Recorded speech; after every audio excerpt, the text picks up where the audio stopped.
Ya, ya, saya bisa pahami sudut pandang itu, tapi memang situasinya nih ada beberapa soal nanti yang akan kita temui, tuntutannya itu kadang juga ada situasi-situasi yang ambigu yang kita juga nggak tahu nih saya sebagai apanya nih di sini. Ini maksudnya PNS yang baru apa PNS yang udah lama nih? Uangnya dalam konteks apa nih yang tadi Bu Caca tanyakan gitu, ini uangnya untuk apa? Apakah untuk pendidikan atau bagaimana nih gitu. Kadang ada tuh situasi-situasi yang memang ambigu, pendek banget pertanyaannya, kita nggak tahu konteksnya, tapi kita tetap dipaksa untuk memilih mana yang paling ideal yang bisa dilakukan di situasi tersebut. Gitu. Nah, konteks secara umum ini yang tadi kata Pak Feby kadang-kadang menjebak, itu salah satu contoh soalnya memang yang kayak begini-gini nih tipe-tipenya.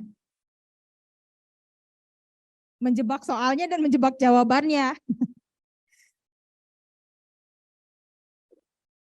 Ya. Kesannya negatif gitu ya. Ya. Dari panitia ada tambahan untuk soal ini? Belum ada? Oke. Ya gitu. Jadi betul memang saya juga pas baca soal ini, oke ini salah satu soal yang memang tricky banget yang Pak Feby bilang itu tadi ya, untuk menjebak kita banget gitu. Tapi kita pahami dulu konteks ininya tuh seperti apa ya, sumbangannya itu yang emang kita bisa ya minta sumbangan. Oh ini maksudnya mungkin lebih ke arah beasiswa misalnya kayak gitu, atau sponsorship tadi gitu. Oke, kita lanjut ke nomor berapa tadi? 69. Bagi Anda untuk menjadi pegawai negeri pegawai negeri sipil yang sukses, Anda harus, oke. Kita lihat yang poin 1. Mengembangkan hal-hal baru yang belum pernah diciptakan sebelumnya. Nah, ini juga sama ya. Ini memang kesannya nih kalau di swasta ini jadi hal yang bagus, apalagi kalau misalnya perusahaannya itu kayak startup gitu ya. Tapi kita pahami instansi ini justru birokrasinya itu bertingkat secara struktur. Kita harus meminta atasan langsung, belum lagi atasan langsung nanti akan minta persetujuan ke atas lagi, pengajuan dan sebagainya. Maka sesuatu yang bertingkat ini akan lebih lama untuk dikatakan sebagai sukses gitu ya. Maka ini bukan menjadi pilihan yang paling urgent untuk dilakukan agar Anda bisa sukses. Yang kedua, melakukan pekerjaan yang terbaik dengan standar kinerja yang tinggi. Oke, standar kinerja yang tinggi ini menurut siapa dalam hal ini? Oke, yang ketiga, mengikuti perintah dan arahan pimpinan secara loyal dan penuh kepatuhan. Mengikuti perintah dan arahan pimpinan ini sebenarnya memang agak mirip sama yang poin E ya, bekerja sesuai dengan ketentuan yang telah ditetapkan oleh pimpinan. Mirip nggak? Yang A sama E. Apa yang membedakan kira-kira?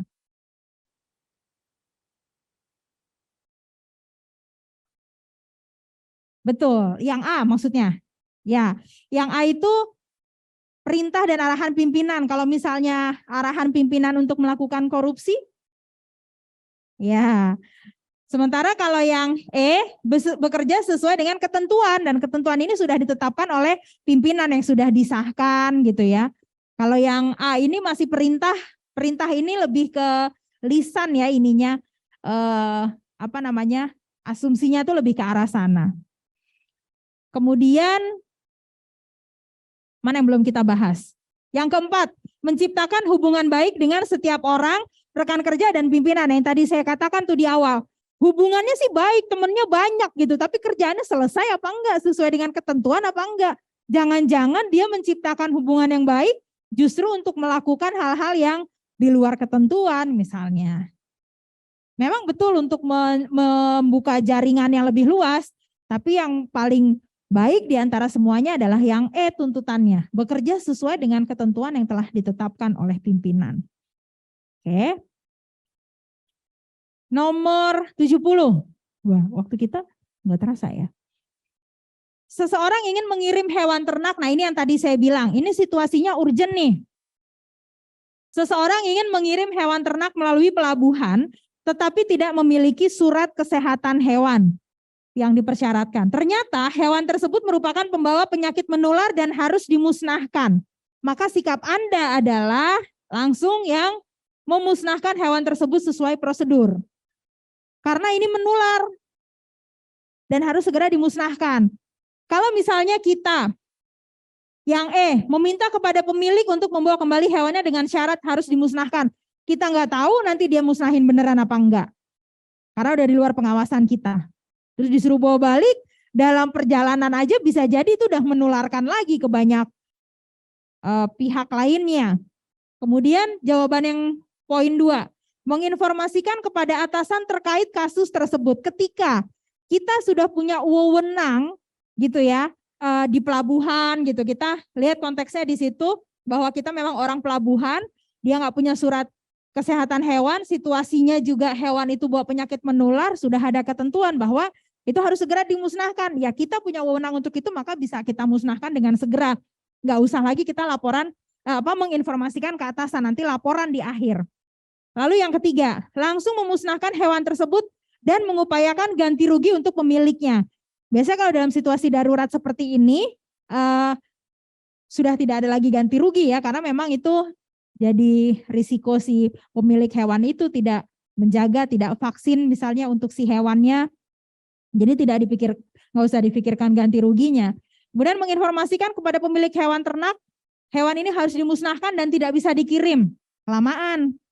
Yang bisa jadi di lingkup wewenang kita langsung dimusnahkan. Kalau misalnya dia menuntut, kok saya nggak diinformasikan dan sebagainya, Anda sendiri juga nggak punya surat kan? Kesalahannya dia. Nggak ada surat kesehatan hewan. Jadi bisa jawab yang A, langsung dimusnahkan. Oke, nomor 71. Saat Anda sedang melayani pelanggan, seorang ibu-ibu menyerobot antrian dan meminta pelayanan dengan segera. Karena dia lelah sudah antri terlalu lama. Sikap Anda adalah, ini soalnya kayaknya memang cenderung lebih mudah ya. Ada bobotnya juga nih tiap soal, ada layer-layernya. Kita bisa langsung sepakati ya, memintanya untuk kembali ke antrian dan tetap melayani sesuai antrian. Bukan hanya di instansi kita kerja, di Indomaret, di Alfamart, kita pasti akan memilih jawaban yang B gitu. Kenapa bukan yang A? Untuk yang bobot 5, bedanya apa?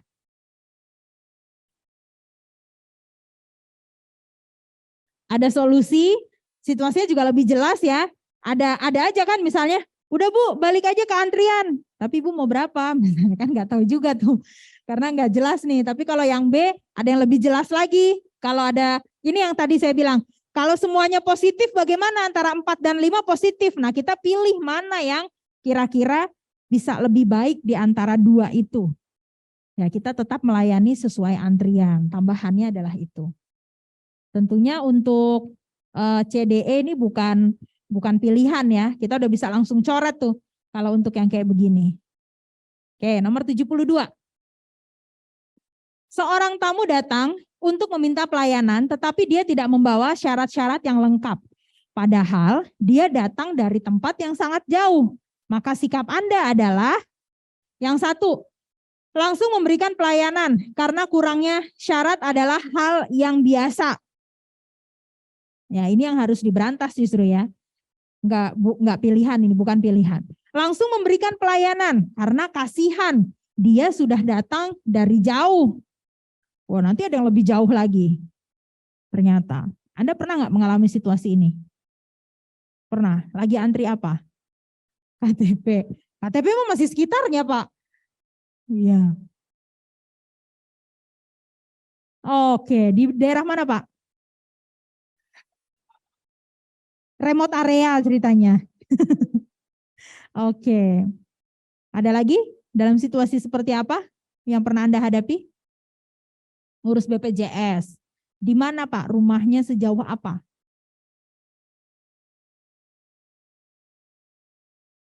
Oke. Terus nggak jelas, nggak diinformasikan ya dari awal. Padahal kita udah izin misalnya. Nggak jauh sih, tapi kita udah izin kantor hari itu misalnya kayak gitu ya. Nah, situasinya nggak bisa nih sebenarnya yang 1-2. Saya juga pernah ngantri di RSCM misalnya. RSCM sementara rumah saya di daerah Pasar Rebo, Cijantung. Terus saya bilang, menurut saya tuh RSCM Pasar Rebo itu udah jauh. Aduh, nggak ini banget nih gitu. Daripada bolak-balik udah deh. Sekarang aja. Jadi sebenarnya bukan syaratnya yang kurang, tapi di jeda antara hasil dari pemeriksaan, terus konsultasinya tuh besok gitu. Kan padahal sayang dan itu dokternya masih ada gitu. Cuma udah tutup antriannya. Saya bilang ya ampun 1 aja rumah saya jauh ini. Daripada saya bolak-balik besok. Mana saya bawa anak bayi. Emang rumahnya di mana Bu? Di Pasar Rebo. Ya lah Bu, itu yang lain Kalimantan aja nggak pada protes, begituin saya. Bagus, berarti dia menjalankan prinsip-prinsip ASN ya. Kemudian menolak dan memintanya kembali saat syarat-syarat sudah lengkap. Kenapa jadi poin 3? Bukan poin yang paling tinggi, kita lihat poin 4-nya. Poin 5 dulu deh, berkonsultasi dengan atasan untuk melihat apakah ada kebijakan untuk diberikan pelayanan. Ya, kalau memang ini nggak dikasih tahu jauhnya tuh sejauh apa. Tapi kita bisa, oke lah, saya eskalasi dulu. Ini ada permintaan kayak begini. Terus atasan ini mau gimana memutuskan? Ada yang nggak lengkap, yang bertanggung jawab atasan kan, bukan saya. Kita ikuti arahan ya, balik ke prinsip ASN ya, mengikuti arahan dari atasan. Nah kalau yang keempat, melihat syarat-syarat apa yang kurang, barangkali masih bisa diberikan pelayanan. Ya, karena bisa jadi, oh ternyata sebenarnya ini bukan yang signifikan banget, misalnya, oh fotokopi KTP yang kurang, tapi KTP aslinya ada, misalnya kayak gitu. Mungkin bisa difotokan atau apa, tapi kalau ada kesalahan, kita nggak bisa lebih mempertanggungjawabkan dibandingkan yang poin 5. Gitu. Oke. Lanjut ya, nomor 73. Kalau ada tanggapan boleh langsung ya. Silahkan. Teman membutuhkan surat keterangan domisili dari kantor kelurahan. Ia bertanya kepada Anda, berapa sih sebaiknya kalau kita ngasih tip petugas di kantor kelurahan itu? Nah, bagaimana Anda menanggapi pernyataan tersebut? Ini termasuk soal yang mudah juga ya, kayaknya. Jadi ada soal-soal yang memang kita tuh nggak usah mikir lama-lama banget, ada soal yang memang mesti kita alokasikan untuk mikirnya, aduh baca soalnya sih sekali, tapi mikirnya bisa berkali-kali. Nah ini kita udah langsung tahu lah, menyarankan sebaiknya tidak perlu memberikan uang tip, udah. Yang selain itu kita tahu lah, nggak usah jadi pilihan gitu. Oke, nomor 74, 5 tahun Anda berkarir di perusahaan yang sama dan tidak bisa mencapai lebih jauh dari apa yang Anda capai sekarang. Sikap Anda adalah berhenti dan mencoba pekerjaan baru nih pokoknya bukan jadi opsi ya, berhenti jadi PNS, mengundurkan diri dari PNS, mencoba pekerjaan baru dan sebagainya itu pokoknya udah pasti itu dicoret, itu jawaban yang paling kecil bobot nilainya. Lalu meminta atasan untuk memindahkan ke unit yang berbeda dengan yang sekarang. Padahal belum tentu juga Anda bisa jauh lebih baik di situ. Kemudian yang ketiga, bekerja dengan tidak semangat. Nah, ini juga kalau yang kedua ini masih ada kayak sikap apa ya, lari dari tanggung jawab juga nih yang sekarang.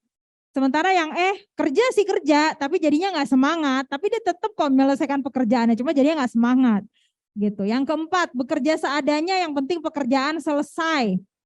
Nah, yang kelima, tentunya bekerja keras untuk mendapatkan pengakuan yang layak. Mungkin saat ini belum, tapi besok itu akan jadi perhitungan. Gitu. Jawaban tertinggi yang B ini juga termasuk kategori yang mudah sih sebenarnya. Oke. Nomor 75. Ketika Anda bertugas di daerah terpencil, nah ini mungkin di daerahnya Bapak tadi nih yang ngurus KTP. Anda jatuh sakit, sikap Anda adalah menyalahkan karena harus bekerja di daerah terpencil. Udahlah, itu udah paling coret. Menyalahkan situasi di luar kendali kita nggak bisa, itu coret. Melanjutkan tanpa peduli. Nah ini nggak jelas nih melanjutkan apa juga nih ya. Tapi kita cari dulu nih jawaban yang lain. Kalau ada yang kayak gini, ada yang ambigu, cari dulu yang lain. Meminta bantuan kepada keluarga untuk memintakan izin ke perusahaan supaya Anda dipulangkan. Ya, satu kayak drama banget gitu ya, pakai ngelibatin keluarga segala gitu kan. Terus kalau misalnya kita dipulangkan, lanjutin kerjanya lebih repot, lebih lama lagi, takes time lagi. Kemudian yang keempat, meradiokan ke pesawat dan meminta untuk menjemput Anda. Oke, Anda bisa take control di situ, Anda yang ambil kendali di situ, tapi perhitungannya itu tadi efektif dan efisien enggak? Kalau misalnya Anda dijemput, terus Anda pulang, terus Anda balik lagi ke situ, nanti repot lagi enggak? Dibandingkan yang kelima, istirahat yang cukup, kemudian melanjutkan pekerjaan jika sudah sembuh. Kalau memang ada perawatan, pasti kan di remote area itu terpencil itu juga pasti ada layanan kesehatannya juga, nggak mungkin enggak. Ya, jadi jalani saja istirahat di situ, ya udah lanjut kalau udah sembuh. Oke. Nomor 76. Untuk mencapai tujuan kelompok. Nah, ini juga mudah ya, termasuk yang mudah nih. Untuk mencapai tujuan kelompok yang telah ditetapkan, sikap Anda adalah bedanya yang D sama E apa? Atau kita dari yang satu dulu deh. Tidak mempermasalahkan apakah orang lain mau bekerja dengan baik atau tidak. Ingat tadi kalau konteksnya tim, ini nggak ada tindakan koreksi di sini. Yang poin 1.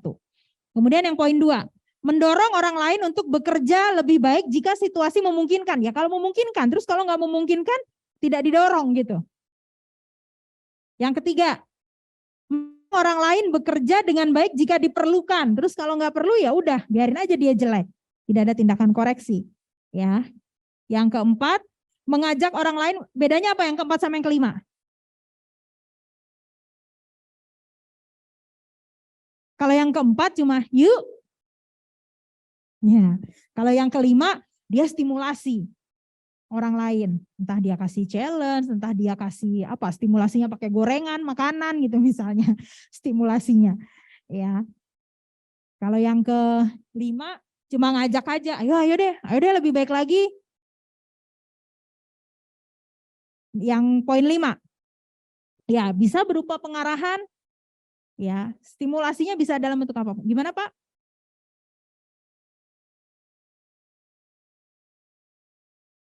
Iya.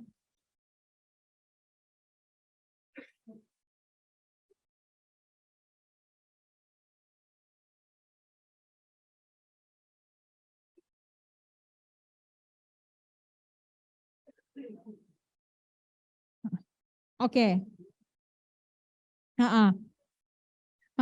Nah, kalau dia menstimulasi itu ada nilai, dia juga mesti menjadi teladan bagi orang lain. Entah stimulasi apa yang dia berikan.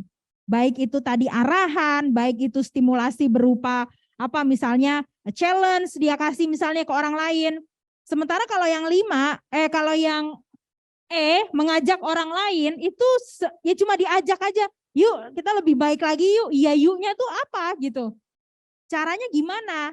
Kadang kalau misalnya kita diajak sama teman, ayo deh kita lebih baik lagi, jam istirahat jangan telat-telat lagi deh. Ayo. Ya ayo dia tahu sih, tapi terus apa? Jadi cuma mengajak aja. Ayo deh lebih baik lagi, ayo deh kita sholat sekarang tepat waktu deh yuk. Kalau menstimulasi itu misalnya, nih biar sholat tepat waktu nih, contoh aja nih ya. Biar sholat tepat waktu gue kasih lo sarung mahal nih, sajadah bagus nih. Itu contoh stimulasi. Yang paling mudahnya aja sebagai contoh. Gitu. Kalau mengajak ya cuma, ayo deh kita begini deh. Yaudah ayo deh kerjain aja deh.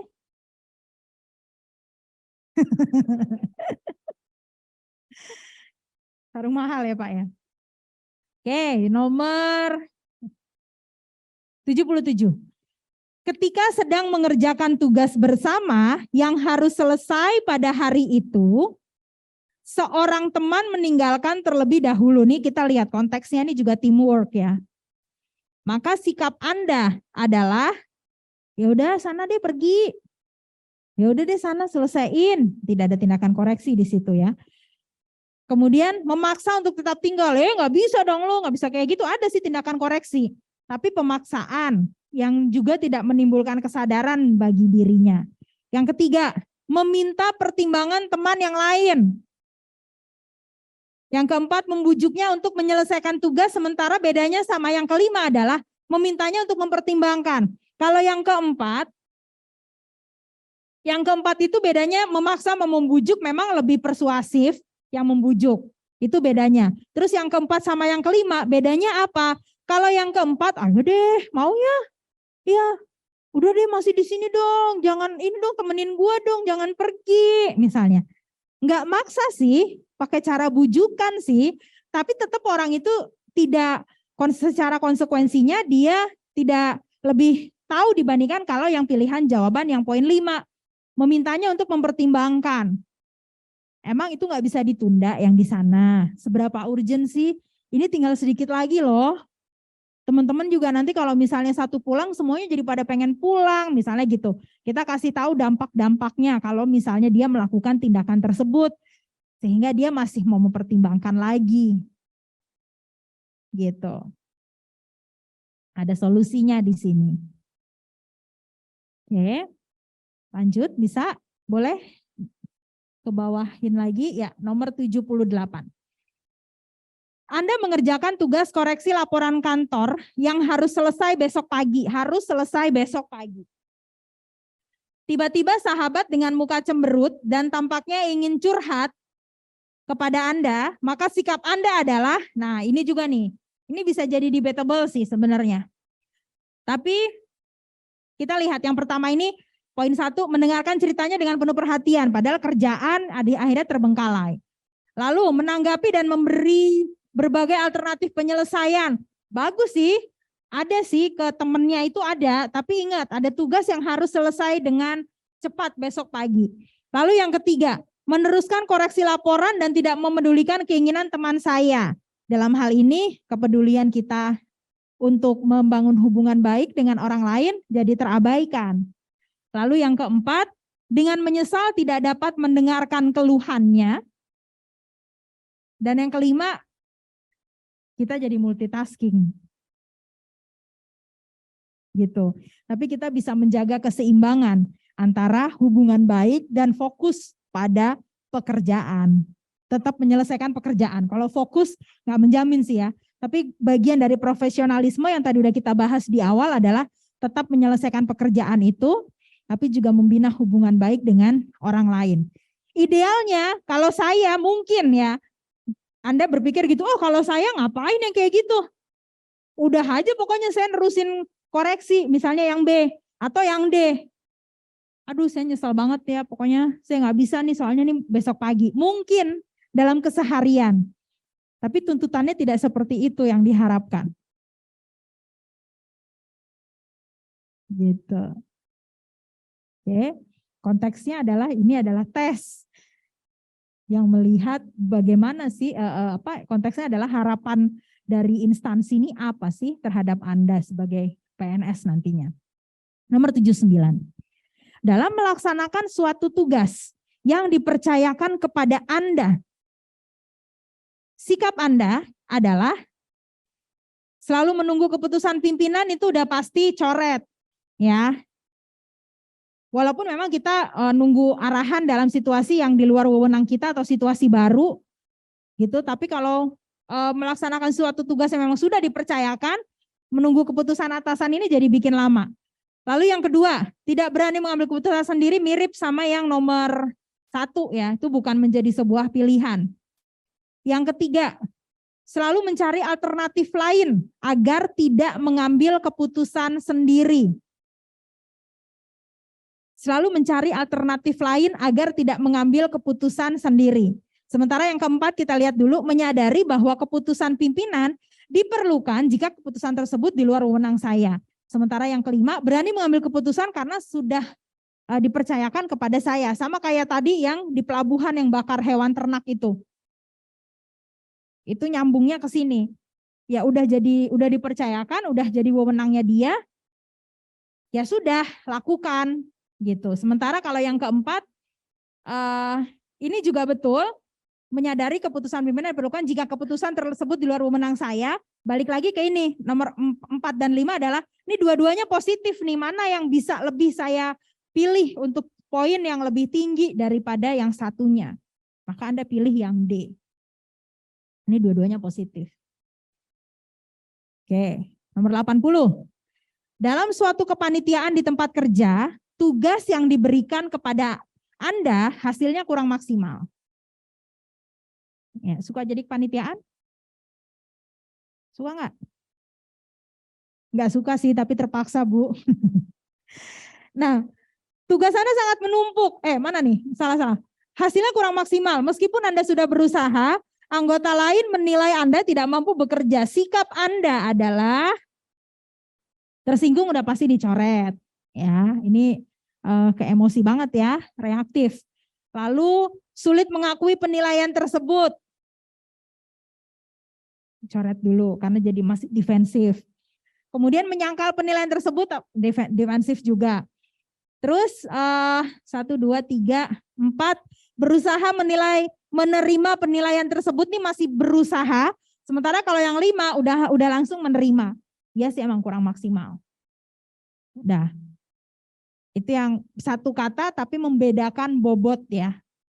Yang satu masih berusaha, yang satu memang dia udah langsung menerima. Karena memang hasilnya kurang maksimal. Ada tanggapan? Lanjut, 81. Anda adalah seorang karyawan lama sebuah perusahaan ternama. Tugas Anda sangat menumpuk karena Anda memegang jabatan yang penting sehingga tanggung jawab semakin besar. Maka sikap Anda seharusnya tidak terlalu panik karena Anda memegang jabatan yang tinggi. Iya, nggak panik, tapi selesai Pak enggak nih? Ya. Menunggu pimpinan perusahaan sampai menegur Anda. Setelah itu baru memulai menyelesaikan tugas. Ini udah coret ya pastinya. Kemudian membagi tugas dengan bawahan Anda. Apakah langsung didelegasikan? Apakah semua tugas itu harus didelegasikan? Ntar dulu, kita lihat dulu yang lain. Meminta tolong rekan kerja menyelesaikan pekerjaan Anda. Nah ini sama nih. Melempar tanggung jawab apakah memang itu harus diserahkan ke orang lain atau yang kita take action memang itu bagian dari tugas kita karena kita memegang jabatan yang penting. Oke, jadi pilihannya yang paling tinggi adalah segera menyelesaikan tugas Anda satu persatu. Ini nilai profesionalisme ya, aspek profesionalisme yang dinilai dalam hal ini. Oke, tanggapan? Lanjut, nomor 82. Edo, ada yang namanya Edo di sini? Edi. Edo tumbuh dalam keluarga yang cukup sukses. Ayahnya, wah inilah pokoknya. Ibunya, kakaknya, adiknya, Orang tua Edo mengharapkan Edo memiliki prestasi seperti mereka. Sementara Edo saat ini masih kuliah. Ini kata kuncinya ya. Penekanannya. Dia cukup sukses, dia masih kuliah. Dan merasa prestasinya biasa-biasa aja. Kalau Anda sebagai Edo, maka sikap Anda adalah pasrah kepada Tuhan, coret. Berusaha, tidak akan membuat hal tersebut menjadi beban. Karena setiap orang diberi kemampuan yang berbeda. Sebentar dulu. Kita lihat yang lain nih. Berusaha semampunya sesuai dengan kapasitas yang saya punyai. Ya iya sih memang berusaha, tapi ntar dulu. Nah ini positif semua nih. Dari poin 2 aja udah positif.